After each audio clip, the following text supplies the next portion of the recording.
কাবার মতো দেখতে এই মসজিদ। অসাধারণ সুন্দর স্থাপত্যের এই মসজিদটি সদ্য নির্মিত।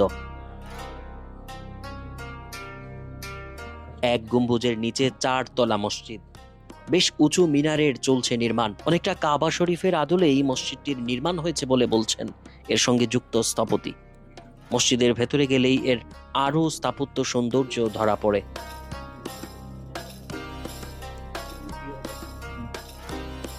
দিনের আলো এসে মসজিদের চারদিক থেকে ঢুকতে পারে। 4 তলায় মসজিদে একসঙ্গে নামাজ পড়তে পারেন 10,000-এর বেশি মুসল্লি। ঢাকাকে বলা হয় মসজিদের নগরী। বহু প্রাচীন মসজিদ এখানে।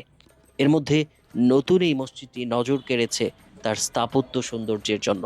ইউনাইটেড গ্রুপ এই মসজিদটির নির্মাতা।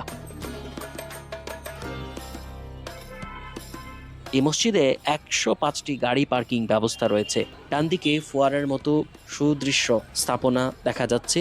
প্রবেশমুখেই দেখা মেলে সুউচ্চ ভবন কাঠামোর নমুনা। এই প্রার্থনা বা নামাজের ঘরটির নাম মসজিদ আল মোস্তফা।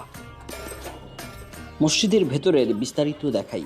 মসজিদের ভেতরটা অনেক প্রশস্ত, উপরে অনেক উঁচু এবং দৃষ্টিনন্দন স্থাপত্য কাঠামো। সারাদিন এই মসজিদে কোনো লাইট না জ্বললেও দিনের আলো এসে অনায়াসে ঢুকতে পারে সেই